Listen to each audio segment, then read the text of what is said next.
कौन से चैप्टर जो हैं 11th क्लास के 12th में आप लोगों को काम में आने वाले। तो सबसे पहला चैप्टर तो देखो रासायनिक विज्ञान का मूलभूत अवधारणा वाला, उसमें ना जो मोलरता, नॉर्मलता या मोललता, ये जो सांद्रता के जो पद हैं सारे के सारे, वो सारे काम आते हैं आप लोगों को 12th में। सारे नहीं तो कुछ तो बहुत खास हैं, वो काम में आते ही आते हैं। परमाणु की संरचना सेकंड चैप्टर बिल्कुल भी इंपॉर्टेंट नहीं है, सीयूईटी में भी बच गया आप उससे। तीसरा चैप्टर जो है हमारे पास में तत्वों के गुणधर्मों में आवर्तता, वो भी इंपॉर्टेंट है, इनऑर्गेनिक में थोड़ा आता है। फिर उसके बाद में आप लोगों के पास में स्टूडेंट्स चैप्टर नंबर 4 जो कि है केमिकल बॉन्डिंग।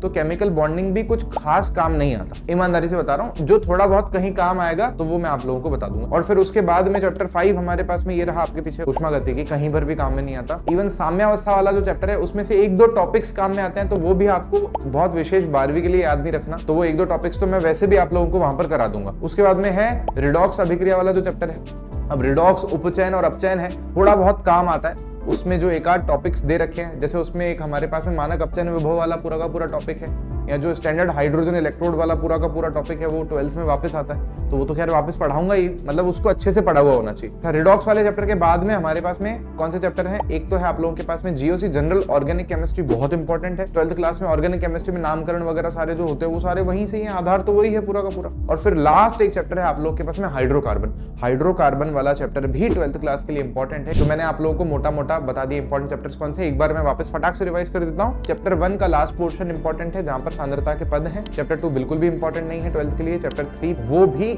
अच्छी तरह से समझा हुआ होना चाहिए, इंपॉर्टेंट है मतलब। चैप्टर 4 बिल्कुल भी इंपॉर्टेंट नहीं है 12th के लिए। चैप्टर 5 ऊष्मागतिकी बिल्कुल भी इंपॉर्टेंट नहीं है। चैप्टर 6 जो है हमारे पास में साम्यावस्था, वो भी कुछ विशेष इंपॉर्टेंट नहीं है 12th के लिए। और फिर रिडॉक्स वाला अच्छे से पढ़ना है, इंपॉर्टेंट है। और लास्ट के जो 2 चैप्टर है ऑर्गेनिक केमिस्ट्री के, जीओसी, जनरल ऑर्गेनिक केमिस्ट्री, और उसके अलावा हाइड्रोकार्बन, दोनों ही बहुत ज्यादा इंपॉर्टेंट है। तो अब आप लोगों को पता है क्या पढ़ना है। बिहार के जो एक्स्ट्रा चैप्टर है वो तो वैसे इंपॉर्टेंट नहीं है 12th के लिए, मस्त रह जाओ आप। तो ये चैप्टर्स आप लोगों को बहुत अच्छे से पढ़ना है।